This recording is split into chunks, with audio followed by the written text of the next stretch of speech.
Part 1లో మనకి ఎక్స్క్లూజివ్గా only supplements, health supplements గురించి మాత్రమే ఉంటుంది. ఓకే, నౌ మనం మై డియర్ ఫ్రెండ్స్ మనం చూసినట్లయితే ఇక్కడ ప్రొడక్ట్ పొజిషనింగ్ మనం అందరం కూడా ఇప్పుడు ఈ గ్యానోడర్మాని డాక్టర్ లిమ్సోజన్ గారు ఏం చేస్తున్నారంటే, మనం ఎప్పుడు వెళ్ళినా it's a super food number 1. So ప్రపంచంలో ఉన్న అన్ని రకాల హెర్బ్స్ అన్నిటిలో కూడా, వనమూలికలు అన్నిటిలో కూడా ఈ గ్యానోడర్మా అన్నది వనమూలిక రారాజు, king of herbs, super food 1 అన్నమాట. సో ఇక్కడ మన గ్యానోడర్మా చూశారు కదా, ఇందాక మనం జనరల్గా వైల్డ్గా పెరిగిన గ్యానోడర్మాకి మన డాక్టర్ లిమ్సోజన్ గారు టిష్యూ కల్చర్ స్పోర్స్ ఆపరేషన్ ద్వారా తయారు చేసిన గ్యానోడర్మాకి ఆ షైనింగ్లో కానీ ఓవరాల్గా మెడిసినల్ వాల్యూస్లో కానీ చాలా వేరియేషన్ ఉంటుంది. అందువల్ల మనం ఇచ్చే గ్యానోడర్మాలో ఉన్నన్ని వాల్యూస్ ప్రపంచంలో ఎవరు కూడా ఇవ్వలేరు. మనది పేటెంట్ టెక్నాలజీ, అంటే ప్రాసెస్ టెక్నాలజీ అదంతా కూడా మనకి ఏంటంటే మనకి పేటెంట్ చేయబడి ఉన్నది. అది మనకు మాత్రమే సొంతం, డాక్టర్ లిమ్సోజన్ గారికి మాత్రమే సొంతం, మన డిఎక్స్ఎన్కి మాత్రమే సొంతం ఆ టెక్నాలజీ. సో ఈ గ్యానోడర్మా, సో ఇక్కడ మనం చూసినట్లయితే అది వనమూలిక రారాజ్ అని మనం చెప్పుకున్నాము. సో దీనిలో ఫ్రూట్ బాడీ మనకి మనం ఆర్జీ క్యాప్సూల్స్ వస్తున్నాము. అలాగే ఆర్జీ క్యాప్సూల్ అన్నది ఏంటంటే గ్యానోడర్మాలో 2 భాగాలు, అంటే గ్యానోడర్మాని కాదు, పుట్టగొడుగు మనం చూసినట్లయితే పుట్టగొడుగు మనకి fruit body, root body, flower part, root part, అంటే గొడుగు లాంటి భాగాన్ని ఫ్రూట్ బాడీ అంటారు, ఫ్లవర్ పార్ట్ అంటారు. దాని నుంచి రిషిగ్యానో ఆర్జీ క్యాప్సూల్ అనేది తయారు చేయటం జరుగుతుంది అనమాట. సో దాన్ని మనం రిషిగ్యానోడర్మా అంటాం, ఆర్జీ అని. తర్వాత ఇది ఏంటంటే మన కల్టివేషన్లో ఎటువంటి పెస్టిసైడ్స్, కెమికల్స్ వాడకుండా పూర్తి సేంద్రియ పద్ధతుల ద్వారా మనకి తయారు చేయటం అనేది జరుగుతుంది. ఇది ఎగ్జాక్ట్లీ 90 రోజులు దీన్ని పండించాలండి. 90 రోజులుకి ఒక ముందు కానీ వెనక్కి కానీ మనం దాన్ని కట్ చేసినట్లయితే దానిలో ఉన్న వాల్యూస్ అన్ని అంతగా ఉండవు అనమాట. అందుకని ఏంటంటే ఎగ్జాక్ట్లీ మన ఆ కల్టివేషన్ టెక్నిక్ ఏంటంటే 90th డే, 90వ రోజుకి దాన్ని కట్ చేస్తారు. అంతేకాకుండా తర్వాత -డిగ్రీ టెంపరేచర్లో డ్రై చేయటం, ఫ్రీజ్ అండ్ డ్రై మెథడ్ ద్వారా, తర్వాత మైక్రో ఫైబర్ సపరేషన్ చేయటం, ఔషధ గుణాలు తక్కువగా ఉన్న ఫైబర్ తీసివేయటం, తర్వాత మైక్రో పౌడరేషన్ చేయటం, అల్ట్రావైలెట్ ట్రీట్మెంట్ ఇవ్వటం. ఆ ప్రాసెస్లో మై డియర్ ఫ్రెండ్స్ 20 kgలు ఉన్న గ్యానోడర్మా 1 kgకి వస్తుందన్నమాట. మీరు చూడవచ్చు, మనం చూసి ఎంతోమంది కాపీ క్యాట్స్ వచ్చారు మార్కెట్లో. గ్యానోడర్మా అంటే ఫ్రూట్ బాడీ ఉండదు, రూట్ బాడీ ఉండదు, టోటల్ గ్యానోడర్మా వాళ్ళు చూపించి రేట్ తక్కువ అని చెప్పొచ్చు. సో మనం గ్యానోడర్మా ఇచ్చినంత అక్కడ వాళ్ళకి ఆ రిజల్ట్స్ అది ఇవ్వలేకపోవచ్చు. కానీ జనాలు ఏంటంటే ప్రైస్కి అట్రాక్ట్ అయ్యే వాళ్ళు ఉంటారు. అట్రాక్ట్ అయిన తర్వాత దాని రిజల్ట్స్ని బట్టి మళ్ళీ మన దగ్గరకు వచ్చిన వాళ్ళు చాలా మంది ఉన్నారు. బట్ మీ అవగాహన కోసం చెప్తున్నాను, ఇక్కడ మనకి 20 kg గ్యానోడర్మా 1 kgకి సపరేట్ చేయబడుతుంది ఆ మైక్రో పౌడరేషన్, అల్ట్రావైలెట్ ట్రీట్మెంట్. తర్వాత ఏంటంటే అది 270 మిల్లీగ్రాముల క్యాప్సూల్ కింద అది ప్యాక్ చేయబడుతుంది. మనం చూస్తున్నాం మన ప్యాక్స్లో 90 క్యాప్సూల్ ఉన్నాయి, 360 క్యాప్సూల్ కూడా ఉన్నాయి. అలాగే రూట్ బాడీ నుంచి మనం చూసినట్లయితే జిఎల్ గ్యానోసీలియం రూట్ పార్ట్ అన్నమాట. ఇది 21 రోజులలో ఇది కల్టివేషన్ పూర్తవుతుంది అనమాట. దీన్ని కూడా మిగతా అదే ప్రాసెస్ ద్వారా దాన్ని ప్రాసెస్ చేసి 450 మిల్లీగ్రాముల క్యాప్సూల్ అనేది ఇవ్వటం జరుగుతుంది అనమాట. సో ఇందులో ఉన్న గొప్పతనం ఏంటి? సో ఇందులో మిగతా హెర్బ్స్తో పోల్చుకుంటే మనకి యూనిక్నెస్ ఏంటి, అంటే విశిష్టత ఏంటి? సో ఇదేంటంటే 100% న్యాచురల్, 100% న్యాచురల్. సో మనము ప్రకృతికి దూరంగా జరిగి మనం అనేక రకాల సమస్యలు కొని తెచ్చుకుంటున్నాం. మన ప్రీవియస్ పెద్దవాళ్ళందరూ ప్రకృతికి దగ్గరగా జీవించి ఆరోగ్యంగా ఉన్నారు. సో మనం ప్రకృతికి దూరంగా ఎప్పుడైతే వచ్చామో మనం వ్యాధుల బారిన పడుతున్నాము, అనారోగ్యం పాలవుతున్నాం. ఇప్పుడు నేను చెప్పేది ఏంటంటే మనం 100% నేచురల్, మళ్ళీ ప్రకృతికి దగ్గరగా వెళ్ళటం వల్ల అగైన్ బ్యాక్ టు నేచర్, 100% సహసిద్ధంగా ఉన్న వాటిని మనం తీసుకోవడం ద్వారా మళ్ళీ మనం ఆరోగ్యం పెంపొందించుకునే దానికి అవకాశం అనేది ఉన్నది. మన దైనందిన జీవితాల్లో ఎనీహౌ మనం తీసుకునే ఆహారం 100% నేచురల్ తీసుకునే అవకాశం లేదు. అట్లీస్ట్ మనకి దేవుడు మనకి ఇచ్చిన డిఎక్స్ఎన్ ద్వారా ఇచ్చిన ఈ గ్యానోడర్మాని తీసుకోవడం ద్వారా పరిపూర్ణంగా మనకి 100కి 100% ఆర్గానిక్, అంటే మనకి ప్రకృతికి దగ్గరలో సహసిద్ధమైన ఆహారం మనం తీసుకున్నట్లు ఉంటుంది. సేఫ్ హోల్ ఫుడ్ అంటే ఇక్కడ ఏంటంటే మనకి సేఫ్ హోల్ ఫుడ్ అన్నది ఏంటంటే టోటల్, ఇప్పుడు మీరు చూడండి చాలా రకాల వస్తువులు విటమిన్ ఏని సపరేట్గా ఎక్స్ట్రాక్ట్ చేస్తారు, ఆ ఫుడ్ నుంచి విటమిన్ బిని సపరేట్గా ఎక్స్ట్రాక్ట్ చేస్తారు, అలాగా విటమిన్ సిని సపరేట్గా ఎక్స్ట్రాక్ట్ చేస్తారు. గ్యానోడర్మా అన్నది ఏదో ఒక వస్తువు నుంచి బయటకి ఎక్స్ట్రాక్ట్ చేసింది కాదు, it's a wholesome food. As it ఈస్గా ఆ ఫుడ్ కింద మనం తీసుకుంటున్నాము అంతే తప్పించి దాన్ని మనం డిరైవ్ చేసే ప్రాసెస్లో రకరకాల ప్రాసెస్ జరుగుతుంది, రకరకాల కెమికల్స్ వాడతారు కనుక దాని యొక్క ఒరిజినల్ నేచర్ కోల్పోయే అవకాశం ఉంటుంది ఏదైనప్పటికీ కూడా. సో అందువల్ల మార్కెట్లో విటమిన్ బిలు, ఏలు, సిలు ఇలాగ ఉంటాయి, అవన్నీ ఏంటంటే సింథటిక్ ప్రిపరేషన్ అనమాట. కానీ ఇక్కడ ఏంటంటే సేఫ్ హోల్ ఫుడ్, అంటే పరిపూర్ణమైన మనకి సేఫ్ ఫుడ్ అన్నమాట. సో ఇదేంటంటే ఎటువంటి సైడ్ ఎఫెక్ట్స్ లేకుండా ఉంటుందన్నమాట. హోలిస్టిక్ అప్రోచ్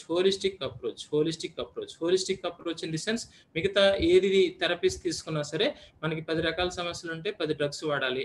వాడే కొద్ది సైడ్ ఎఫెక్ట్స్, మానేసిన ప్రాబ్లమే, మానకపోయిన ప్రాబ్లమే. ఎడిక్షన్ అనేది ఉంటుంది, విత్ డ్రాయింగ్ సిమ్టమ్స్, మానేస్తే రకరకాల సైడ్ ఎఫెక్ట్స్ వస్తాయి.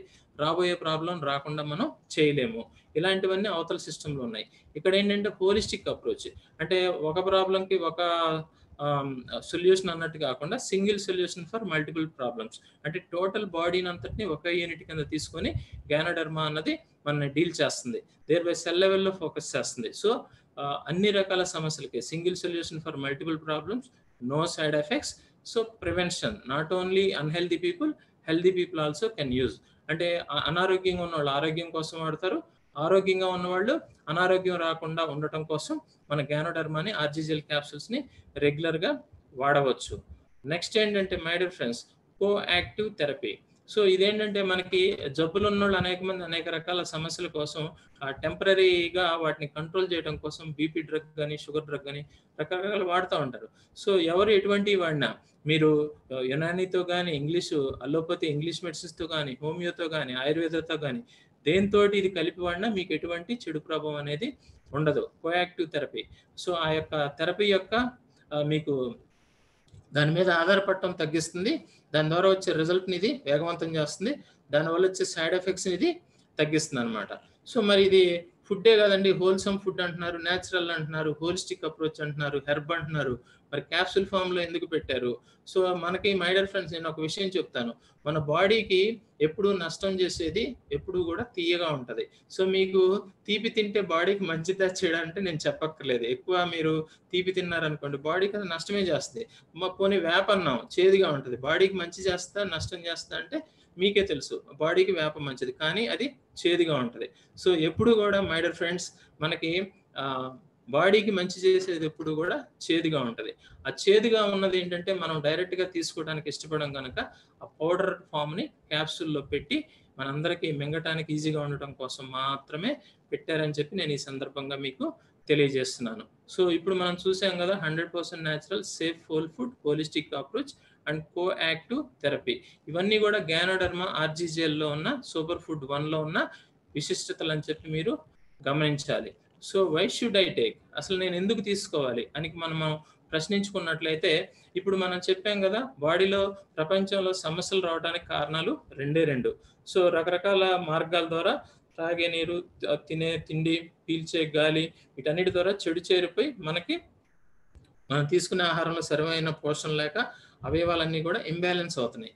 ఈ 2 కారణాల వల్ల మనకి వ్యాధి అనేది వస్తుంది కనుక మనం ఆ బాడీలో ఉన్న ఇంబ్యాలెన్స్ని బ్యాలెన్స్ చేయాలన్నా, బాడీలో ఉన్న టాక్సిన్స్ని డిటాక్సిఫై చేయాలన్నా మన సూపర్ ఫుడ్ గ్యానోడర్మా ఆర్జీజెల్ అనేది అవసరం. ఇది సింపుల్గా ఏం చేస్తుందంటే మన బాడీలో ఉన్న చెడంతటిని కూడా డీటాక్సిఫై చేస్తుందని చెప్పుకున్నాం. ఇదేంటంటే బాడీకి అవసరమైన పరిపూర్ణమైన పోషక విలువల ఆహారం.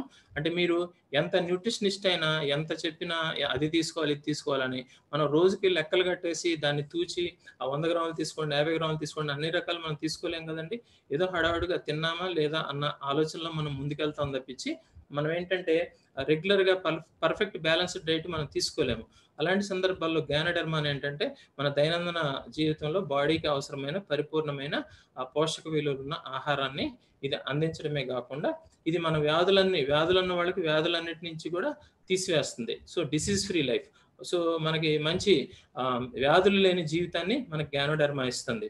సో మంచిగా మన కణాలు ఆరోగ్యంగా ఉండాలంటే రక్త ప్రసరణ బాగా అవసరం. గ్యానోడర్మా రక్త ప్రసరణని బాగా పెంచుతుంది. అలాగే మన శరీరంలో సమస్యలు లేకుండా, ఈరోజు కరోనా ఉంది, రేపు హంటా వైరస్ రావచ్చు, ఎల్లుండి ఇంకొకటి హంటాకి కరోనాకి మించి ఇంకొక వైరస్ రావచ్చు.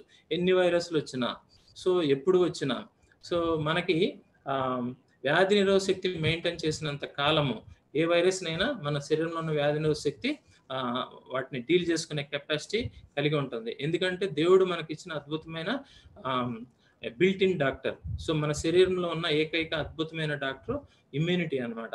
సో గ్యానోడర్మా ఏం చేస్తుందంటే మన శరీరంలో ఉన్న ఇమ్యూనిటీని మెయింటైన్ చేస్తుంది.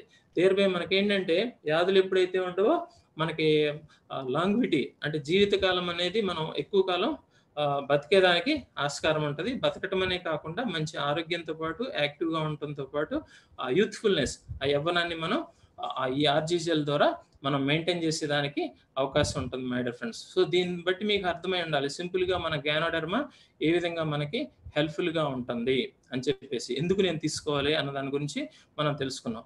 బడ్జెట్ మనం చూసినట్లయితే సింపుల్‌గా 1 పెయిర్ ఆఫ్ ఆర్‌జీసీఎల్ ₹27 మనకి అవుతుందన్నమాట.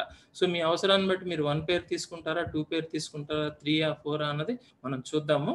సో, అయితే ఏంటంటే ఏది తీసుకోలేని దానికంటే కనీసం ఒక పెయిర్ తీసుకున్నా దానివల్ల వచ్చే ఫలితాలని మీరందరూ గూడా పొందవచ్చని చెప్పి నేను మీకు మనవి చేసుకుంటున్నాను. సో, హౌ ఇట్ వర్క్స్ ఇది ఏ విధంగా పనిచేస్తది? చాలా మందికి డౌట్స్ ఉండొచ్చు గదా! ఇది ఎలా పనిచేస్తుందండి? అనారోగ్యవంతులకి ఏ విధంగా పనిచేస్తుంది? ఆరోగ్యవంతులకి ఏ విధంగా పనిచేస్తుంది? అనారోగ్యంగా ఉన్న వాళ్ళకి ఎన్ని రోజుల్లో రిలీఫ్ వస్తుంది? ఇలాంటి డౌట్స్ అన్నీ మనకుంటాయి గదా! సో, ఇక్కడ మనం చూసినట్లయితే ఇది బాడీలో ఏం చేస్తుందంటే ముందుగా మనకి స్కానింగ్ చేస్తుందండి. అంటే అక్కడ మనకి బాడీలో ప్రాబ్లమ్ యొక్క రూట్ కాజ్ ఎక్కడ ఉన్నదో గుర్తించి దాని అంతటిని కూడా ఏం చేస్తుందంటే డిసీజ్ యొక్క మూల కారణాన్ని స్కాన్ చేసి గుర్తిస్తుంది. స్కానింగ్ అంటే మనం సిటీ స్కాను, ఎంఆర్ఐ స్కాను ఇలాంటివన్నీ చూస్తాం కదా. సో ఇది వాటి అన్నిటికంటే అద్భుతమైన స్కాన్ చేస్తుంది. ఎందుకో తెలుసా మై డియర్ ఫ్రెండ్స్, నా అనుభవంలో మీకు స్కాన్ చేస్తారు ఒక పర్టికులర్ ప్రాబ్లం ఉందంటే, సిటీ స్కాన్ అంటారు, ఎంఆర్ఐ స్కాన్ అంటారు. ఎన్ని స్కాన్లు చేసినా అంత స్కాన్లో నార్మల్ ఉందండి. మరి ప్రాబ్లం అండి, ప్రాబ్లం కింద ఉన్నది. మరి ప్రాబ్లం ఉన్నప్పుడు లోపల ఏదో రూట్ కాజ్ ఉండాలి కదా, రూట్ కాజ్ స్కానింగ్ లో బయటపడాలి కదా, బయటపడతావు. సో అలాగే రిపోర్ట్లు కూడా అంతు చిక్కని సమస్యలు బోల్డ్ ఉంటాయి. అలాంటి సందర్భాల్లో కూడా మీకు తెలిసిన ప్రాబ్లం అయినా తెలియలేని ప్రాబ్లం అయినా గ్యానోడెర్మా స్కాన్ చేసి దాన్ని గుర్తిస్తుంది. అది 1 to 30 days 1 నుంచి 30 రోజుల్లో ఆ ప్రక్రియ అనేది జరుగుతుంది. తర్వాత బాడీలో ఉన్న చెడుని క్లియర్ చేయాలనుకున్నాం కదా, అది క్లియర్ చేయడానికి 1 to 30 weeks ఇవన్నీ బేసిక్ గా జరిగేదన్నమాట. కొందరికి ముందు జరగవచ్చు, కొందరికి తర్వాత జరగవచ్చు. సో వాళ్ళ యొక్క ఆహారపు అలవాట్లను బట్టి, వాళ్ళ యొక్క బ్యాడ్ హ్యాబిట్స్ ని బట్టి, వాళ్ళు ఆరోగ్యం కోసం వాళ్ళు మెయింటైన్ చేసే జీవన శైలిని బట్టి ఇవన్నీ ఆధారపడి ఉంటాయి. సో అది మనకి కాన్స్టిట్యూషన్ ఆఫ్ ది బాడీని బట్టి ఆధారపడి ఉంటుంది కనుక ఒకళ్ళకి ఒక సమస్యకి ఒక 10 రోజుల్లో రిలీఫ్ వచ్చిందంటే అదే సమస్యకి వేరే వాళ్ళకి 10 రోజుల్లో రిలీఫ్ రావాలని లేదండి. వాళ్ళకి కొంచెం టైం పట్టచ్చు, లేదంటే వాళ్ళకంటే ఇంకా ఎర్లీగా రావచ్చు. సో అందువల్ల ఇది శరీర తత్వాన్ని బట్టి, శరీరపు తాలూకా ఆహారపు అలవాట్లను బట్టి, జీవన శైలిని బట్టి, వాళ్ళ మానసిక ఒత్తిడిని బట్టి పర్సన్ టు పర్సన్ ఇది మారుతూ ఉంటుంది కనుక అది చెడుని క్లియర్ చేయడానికి 1 to 30 weeks పడుతుంది. అలాగే బాడీలో ఉన్న ఇంబ్యాలెన్స్ అంతటిని కూడా బ్యాలెన్స్ చేయడానికి 1 to 12 months పడుతుంది. సో మనకి తర్వాత రిపేర్ రీజనరేషన్, సో డ్యామేజ్ అయిన కణాలన్నింటినీ కూడా రిపేర్ చేసి రీజనరేట్ చేయడానికి 1 to 24 months. అలాగే మనం యవ్వనంగా కనిపించాలి అంటే కనీసం మనం 1 to 30 months వాడి కంటిన్యూ చేస్తామంటే సో ఈ విధంగా మనం కనిపించేదానికి అవకాశం అనేది ఉంటుంది. So how it works: scanning, detoxification, balancing, regeneration, rejuvenation, ఈ పర్టికులర్ డ్యూరేషన్స్ లో ఇది జరుగుతుంది కనుక మీకు ఒక క్లియర్ కట్ ఐడియా మీకు వచ్చిందని చెప్పి నేను అనుకుంటున్నాను. డోసేజ్ మనం చూసినట్లయితే ఈ simple 1 to 4 6 way of consumption of general maintenance అంటే మీకు జనరల్ మెయింటెనెన్స్ తర్వాత ప్రాబ్లమ్స్ ఉన్న వాళ్ళకి ఏ విధంగా అన్నది మనం గమనించినట్లయితే సో ఈ 1 to 4 6 గుర్తుంచుకుంటే సరిపోద్ది. ఫస్ట్ వీక్ 1 పెయిర్ తీసుకోవాలండి, సెకండ్ వీక్ 2 pairs. అంటే నాకు తెలిసి ఎసిడిటీ, ఆస్మా, ఎపిలెప్సీ ఫిట్స్ ఉన్నోళ్ళు, ఆయాసం ఉన్నోళ్ళు, గ్యాస్ ట్రబుల్ ఉన్నోళ్ళు ఆఫ్టర్ ఫుడ్ తీసుకోగలిగితే మంచిది. సో మిగతా వాళ్ళందరూ ఎంప్టీ స్టమక్ తో తీసుకోవచ్చు. ఫస్ట్ వీక్ అంతా 1 pair తీసుకోవచ్చు. మీకు కొంచెం అనుభవం వచ్చే కొద్దీ, అవసరాన్ని బట్టి, పరిస్థితిని బట్టి ఒక 2-3 రోజులు ముందు ఆ పేర్స్ పెంచుకున్నా ఇబ్బంది అయితే ఏం లేదు. జస్ట్ ఒక అవగాహన కోసం, ఒక బేసిక్ గా ఒక స్టాండర్డ్ ఫార్ములా ఉండటం కోసం ఇలా పెట్టాము. So second week 2 pair per day, third week 4 pairs తీసుకోవచ్చు అండి. అంటే వాళ్ళు సమస్యను బట్టి, ఇప్పుడు మనకి సమస్య ఎవరితో ఎక్కువ ఉంటే పెంచుకుంటూ వెళ్తారు. అలాగే మనకి 4th వీక్ వచ్చేసరికి 6 pairs అనమాట. సో ఇలాగా మనకి ఆఫ్టర్ 4th వీక్ ఏంటంటే మనకి సిచ్యువేషన్ నార్మల్ గా ఉందా లేదా అన్న దాన్ని బట్టి మనం అదనంగా పెంచుకోవటమా, మెయింటైన్ చేయటమా అన్నది మనం చేస్తాం అనమాట. రెస్పాన్స్ లేదనుకోండి డోసేజ్ ఇంక్రీజ్ చేయొచ్చు. కొన్ని తీవ్రతరమైన సమస్యలకి ఇంకొంచెం ఎక్కువ మోతాదులో డోసేజ్ అవసరం రావచ్చు. సో, కొన్నింత సమస్యలు తక్కువగా ఉన్న వాళ్ళకి, హ్యాబిట్స్ మంచిగా ఉన్న వాళ్ళకి తక్కువ డోస్‌లోనే మంచి రెస్పాన్స్ రావచ్చు. సో, సిట్యుయేషన్ డోసేజ్ కంటిన్యూ చేసేటప్పుడు బావుంది అన్న ఫీలింగ్ కలిగితే డోసేజ్‌ని కంటిన్యూ చేస్తారు. బావుంది, ఇంకా బావుండాలి అనుకుంటే డోసేజ్ ఇంక్రీజ్ చేస్తారు. కొంతకాలం బావున్న తర్వాత మీరు ఇంకా మోతాదు మీరు తగ్గించుకొని మీరు చూడొచ్చు. మీ శరీర తత్వం అన్నట్టు మీకొచ్చే రిలీఫ్‌ని బట్టి మీరు పెంచుకోవటమా, తగ్గించుకోవటమా ప్యూర్‌లీ మీరే డిసైడ్ చేయొచ్చు. సో, ఒక్కోసారి మన బాడీలో ఉన్న వేస్ట్ క్లియర్ చేసే ప్రాసెస్‌లో పేర్స్ పెంచేటప్పుడు కొంచెం మీకు ఆ టాక్సిన్స్ క్లియర్ అయ్యేటప్పుడు కొంచెం అనీజీగా ఉన్న పరిస్థితి ఉన్నదనుకోండి, ఆ డోసేజ్‌ని అలా మెయింటైన్ అన్నా చేయొచ్చు. హాఫ్ ఆఫ్ ది డోస్ మీరు తగ్గించుకొని కొంతకాలం అది కంటిన్యూ చేసి మీకు అనీజీనెస్ క్లియర్ అయిన తర్వాత మళ్ళీ మీరు పెంచుకునే ఆస్కారం అనేది ఉన్నదనమాట. సో, మనకి 12 సంవత్సరాల పిల్లల వరకు జనరల్‌గా ఏంటంటే జీఎల్ సరిపోతుంది. నన్ను చాలామంది మన వాళ్ళు అడుగుతా ఉంటారు. సార్ మా పిల్లలున్నారు వాడుతున్నారు. అంటే వాళ్ళకి బాగా కాన్ఫిడెన్స్ గ్యానోడెర్మా అంటే వాళ్ళందరూ వాడుతున్నారు గనక పిల్లలకేంటంటే అడుగుతా ఉంటారు. సార్ జీఎల్ ఇస్తున్నాము, కోకోజ్ ఇస్తున్నాం, ఆర్‌జీ ఇవ్వొచ్చా? ఆర్‌జీ ఇవ్వొచ్చా? అంటే నేను ఎంతో మందికి చెప్పుంటాను. అంటే ఆర్‌జీ వద్దండి, జీఎల్ ఇవ్వండి. జీఎల్ సరిపోతుంది అని చెప్పి. ఎందుకంటే మనకి చిన్న పిల్లల్లో అంతగా టాక్సిన్స్ ఎక్కువగా ఉండే అవకాశం ఉండదు. సో, ఆర్గాన్స్ అన్నీ గూడా మంచి యాక్టివ్‌గా ఉంటా ఉంటాయి. సెల్స్ అన్నీ గూడా. సో, అందువల్ల ఏంటంటే వాళ్ళకి జీఎల్ ఒక్కటే ఇస్తా ఉంటే మంచి రిజల్ట్స్ బానే వస్తా ఉంటాయన్నమాట. Time factor is more important than the dosage. So, మనమేంటంటే ఏదో అద్భుతాలు జరిగిపోవాలి రాత్రికి రాత్రి ఏసిన వెంటనే అన్నట్టు కాకుండా వాడే కొద్దీ ఆల్రెడీ నేను ఇంతకుముందు పీరియడ్ ఎక్స్‌ప్లెయిన్ చేశాను కదా! దాని ప్రకారం వాళ్ళకి మంచి రిజల్ట్స్ వస్తాయి. అందుకనే మై డియర్ ఫ్రెండ్స్ నిజంగా ఈ గ్యానోడెర్మాని, ఆర్‌జీజెల్ క్యాప్సూల్‌ని నమ్మిన వాళ్ళు, వాళ్ళు వాడుతున్న వాళ్ళు ఈవెన్ సంవత్సరాల తరబడి 15 ఇయర్స్, 20 ఇయర్స్ నుంచి కూడా మనం కంటిన్యూ చేస్తున్న ఎంతోమంది రాయల్ కన్స్యూమర్స్ అనేది మనతోటి ఉన్నారు. వాళ్ళంతగా దాన్ని కంటిన్యూ చేయగలుగుతున్నారంటే వాళ్ళ జీవితాల్లో అది భాగస్వామ్యం అయిందంటే దాని ద్వారా వాళ్ళు ఎంత ఫలితాలు పొందుతున్నారన్నది మీరు ఆలోచించవచ్చు. So, time factor is more important than the dosage. ఇది మనం గుర్తుంచుకోవాలి. ఇప్పటివరకు మనం ఏం చూసామండి? గ్యానోడెర్మా యొక్క ఇంపార్టెన్స్ చూసాము. గ్యానోడెర్మా ద్వారా తయారు చేసే ఆర్‌జీజెల్ క్యాప్సూల్ చూసాము. ఆర్‌జీజెల్ క్యాప్సూల్స్ యొక్క విశిష్టత ఏంటో చూసాము. తర్వాత అది ఏ విధంగా పనిచేస్తుందో చూసాము. దాని యొక్క డోసేజ్ అన్నది కూడా మనం చూసాము.